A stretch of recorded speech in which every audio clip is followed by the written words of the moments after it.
तुम्हें फील होगा कि तुमको एनसीईआरटी आती है बट तुमको आती नहीं है, ये सच्चाई है। और मैं आपको एक बड़ा गोल्डन रूल दे रहा हूँ आज नीट का। इस गोल्डन रूल को याद कर लीजिएगा, किसी को बताइएगा मत। लिख के ले लो, नीट 2024 में क्वेश्चन यहाँ से उठ के आएगा ही आएगा, लिख के ले लो। मेरा नाम अंजलि सिंह है, मैं एक लड़की हूँ। Hello everyone, this is Ayush and you are watching world speaks. क्या आप वो 95% नीट एस्पिरेंट्स में से हैं जो एनसीईआरटी को गलत ढंग से पढ़ते हैं, या फिर आप वो सही 5% एस्पिरेंट्स में से हैं जो एनसीईआरटी को राइट वे से पढ़ते हैं? ये फाइंड आउट करेंगे हम इस वीडियो में।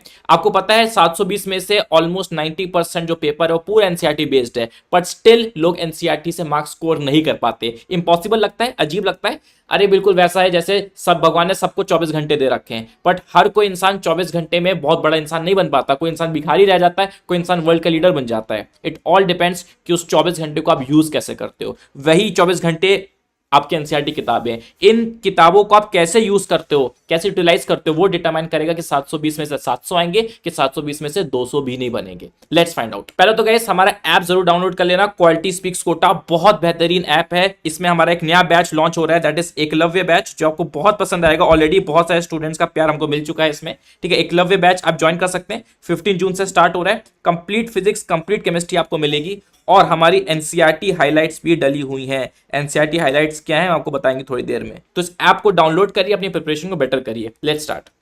सबसे पहले एनसीईआरटी फिजिक्स में क्या गलती करते हैं स्टूडेंट्स? तो पहला एनसीईआरटी फिजिक्स को पूरा इग्नोर ही कर देते हैं, कहते हैं भाई इतनी कठिन, इतनी अजीब है, हम एनसीईआरटी पढ़ेंगे नहीं। गलत है। एनसीईआरटी फिजिक्स क्वेश्चंस डायरेक्टली आते हैं, आते रहेंगे, तो आप भैया ब्लंडर कर रहे हो।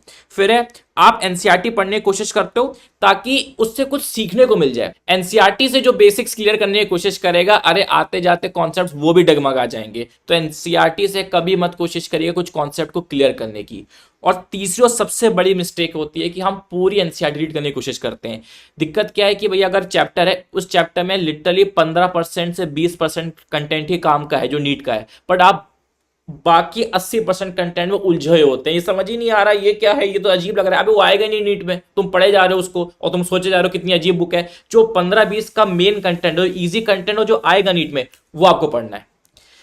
राइट वे क्या है? सबसे पहले एनसीईआरटी फिजिक्स आपको पढ़नी है जब आप चैप्टर पूरा अच्छे से समझ चुके हो, उसके क्वेश्चन प्रैक्टिस कर चुके हो, उसको टीचर समझ चुके हैं। उसके बाद आपको एनसीईआरटी पढ़नी है ताकि कुछ नया ना मिले आपको एनसीईआरटी, बस एक रीडिंग मिले कि अच्छा थोड़े बहुत लाइट कॉन्सेप्ट्स हैं वो पता चल गया, कोई हैवी कॉन्सेप्ट ना रह जाए जो आपको एनसीईआरटी से समझने की जरूरत पड़ रही है।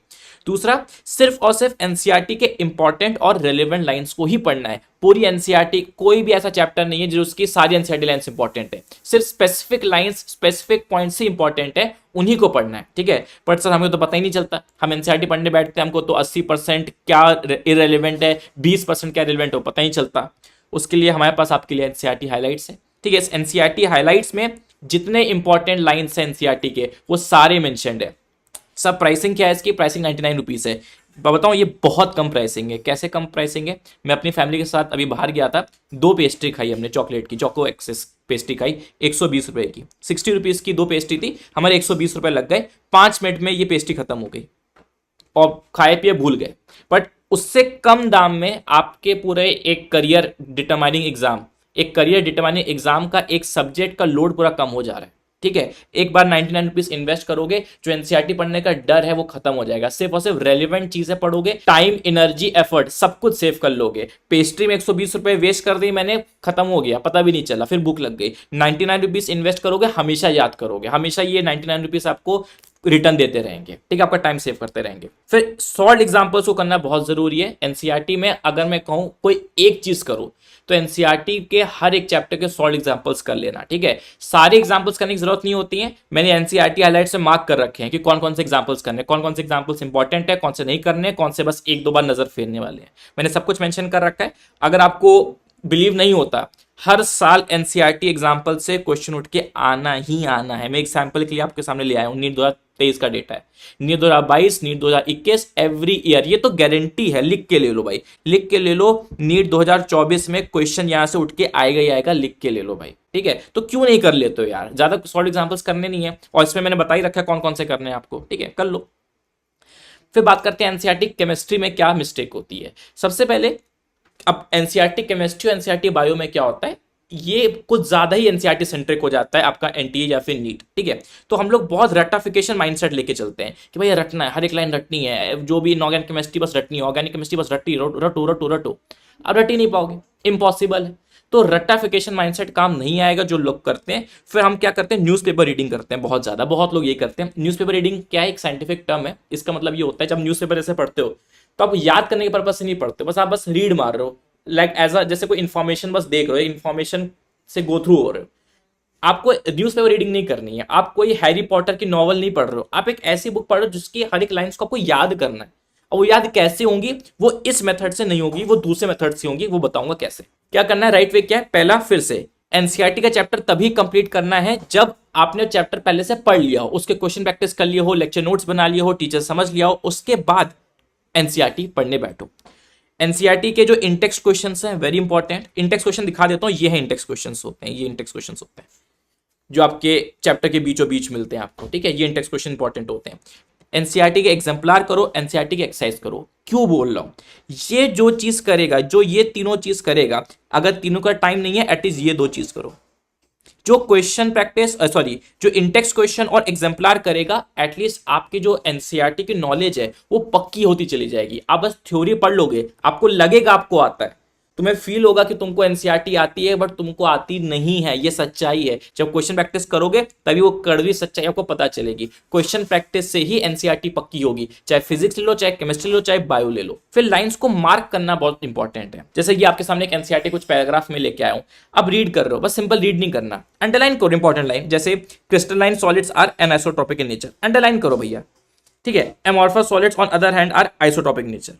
तो ट्राई अंडरलाइनिंग द लाइंस। ऊपर से इंपॉर्टेंट क्या है, अगर आप अंडरलाइन करके कुछ लिख सकते हो, जैसे फॉर एग्जांपल लेट से ये क्वेश्चन आया हुआ है तो लिख दो नीट, लिख दो नीट। गंदा लगता है एन लिख दो, एन लिख दो भैया। लेट से आया है 2000, लेट से 2002 में आया है, एन 2002। तो अपने आप ये लाइंस ना ऑटोमेटिकली इंपॉर्टेंट हो जाती है। लेट से ये इस लाइन से क्वेश्चन आया है 2002 लिखना था, 2002। ये क्वेश्चन लेट से आया है 2001 में, लिख दिया।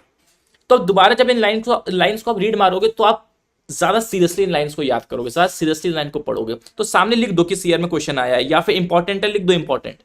तो लिखो, अंडरलाइन करो, तभी फायदा है। इस हिसाब से आपको पढ़ना है। उसके बाद reading book as a question maker, यही डिफरेंस है। न्यूज़पेपर रीडिंग नहीं करनी, क्वेश्चन मेकर के टाइप से रीड करना है। इसका मतलब क्या होता है, देखो अगेन इस कॉन्टेक्स्ट पे आते हैं।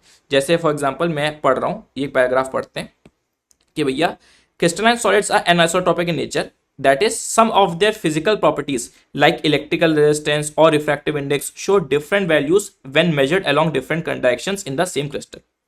This arises from different arrangement of particles in different direction. This is illustrated in the figure. Since the arrangement of particles is different along different directions, the value of same physical property is found to be different along each direction.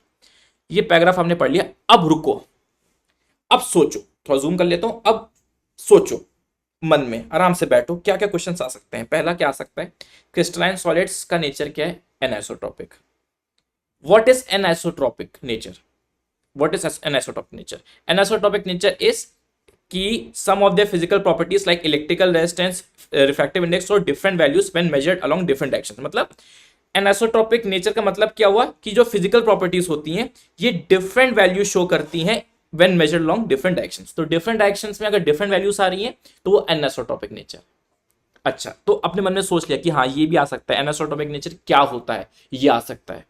समझ लो, ऐसा question आप खुद question frame करते हो अपने मन में। उसके बाद और कोई लाइन जो लगे, क्या लिखा है, since the arrangement of particles different. अच्छा, एक क्रिस्टलाइन सॉलिड में क्या होता है, जो पार्टिकल्स की अरेंजमेंट होती है वो क्या होती है, डिफरेंट होती है along डिफरेंट डायरेक्शंस, ठीक है। तो मन में सोच लिया कि अच्छा जो एक क्रिस्टलाइन सॉलिड्स होता है उसमें हर डायरेक्शन में जो पार्टिकल्स की अरेंजमेंट होती है वो डिफरेंट डिफरेंट होती है, जिसकी वजह से जो फिजिकल प्रॉपर्टीज आती हैं वो डिफरेंट डायरेक्शन में डिफरेंट डिफरेंट आती है। इसी को बोलते हैं एनिसोट्रोपिक नेचर। तो अपने मन में ऐसा सोचना पड़ेगा, ठीक है। Amorphous solids on the other hand are isotropic, amorphous isotropic होते हैं, ठीक है।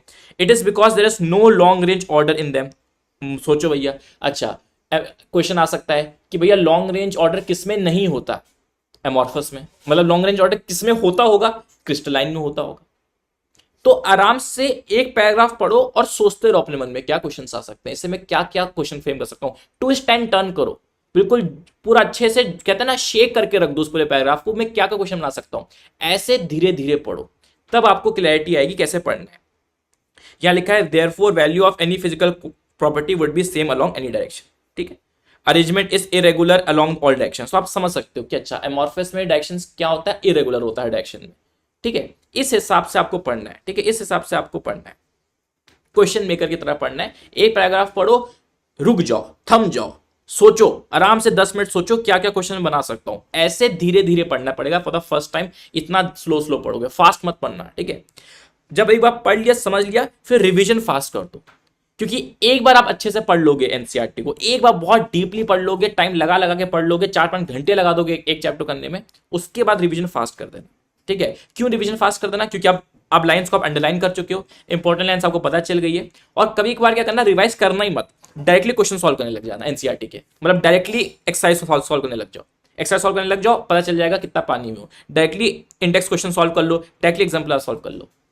ये भी ट्राई करो कि हमेशा ये नहीं कि पहले रिवाइज करेंगे फिर ही क्वेश्चन लगाएंगे, ये मत करो, पहले क्वेश्चन लगा लो, और जो क्वेश्चन नहीं समझ में आ रहा फिर थ्योरी में घुस के देखो कहां पर उसका आंसर मिलेगा। उल्टा रिवर्स अप्रोच लगाओ, एक्सरसाइज करो ब्रेन की कि पहले क्वेश्चन फिर थ्योरी करेंगे, कभी एक बार पहले थ्योरी पढ़ लेंगे फिर क्वेश्चन करेंगे। तो हर डायरेक्शन से अपने आप को चैलेंज करना है, समझ रहे हो। एनसीईआरटी बायो में मेन स्टूडेंट्स का क्या है कि भैया पूरे बायो से कहीं से भी क्वेश्चन उठ के आ सकता है, तो पूरी बायो याद करनी है, बिल्कुल सच है, पूरी बायो याद करनी है। लेकिन इसके चक्कर में हर कोई स्टूडेंट लर्निंग पे फोकस करने लग जाता है, कैसे मैं रट लूं, कैसे मैं याद कर लूं एनसीईआरटी। लर्न तो आप कर लेते हो दोस्त, आप रिटेन नहीं कर पाते हो, अंतर है। ऐसा नहीं आपको समझ में नहीं आती बायो, ऐसे नहीं आप याद नहीं कर पाते, याद करते हो भूल जाते हो, तो कैसे रिटेंटिविटी बढ़ानी है उस पर ध्यान रखना है। अगेन इसमें रट्टाफिकेशन करने की कोशिश करोगे 100% भूल जाओगे। फिर बहुत सारे स्टूडेंट्स क्वेश्चन प्रैक्टिस को प्रोक्रेस्टिनेट करते हैं, उनको लगता है भैया इतनी मुश्किल से चैप्टर याद हुआ है, क्वेश्चन प्रैक्टिस थोड़ा सा बाद में करेंगे, है ना, पढ़ तो लिया ही है, समझ में तो आ ही गया है, पूरा छप गया, पूरा चैप्टर ना दिमाग में अच्छे से छप गया है, क्वेश्चन प्रैक्टिस बाद में करेंगे। जी नहीं, आप रियलिटी से दूर भाग रहे हो, क्योंकि जब क्वेश्चन प्रैक्टिस करते हो तब समझ में आता है कि यार कच्चा पक्का याद किया है, यार कच्चा पक्का आता है। तो क्वेश्चन प्रैक्टिस को हम बहुत ज्यादा प्रोक्रेस्टिनेट करते हैं, और मैं आपको एक बड़ा गोल्डन रूल दे रहा हूं आज नीट का, इस गोल्डन रूल को याद कर लीजिएगा, किसी को बताइएगा मत। गोल्डन रूल यही है कि जितनी भी थ्योरी है, थ्योरी अगर आपको लर्न करनी है तो थ्योरी रीड करके नहीं होती, थ्योरी रीड करके बार बार रीड करके थ्योरी लर्न नहीं होती, थ्योरी लर्न होती है बहुत एक्सटेंसिव क्वेश्चन प्रैक्टिस करके। ये मैं आपको एक राज बता रहा हूं यार, ये प्लीज ना अपने पास ही रखना, या बहुत लोगों को राज पता भी होगा बट उसको अप्लाई नहीं कर पाते। तो थ्योरी लर्न होगी थ्योरी रीड करके नहीं, क्वेश्चन प्रैक्टिस करके बहुत ज्यादा, तो ये गलती मत करना।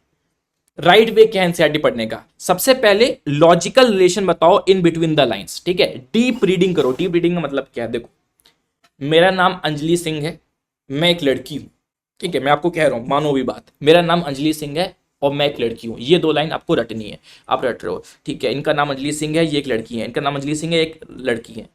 रुको, सोचो, क्या 2 लाइन के बीच में लॉजिकल रिलेशनशिप है।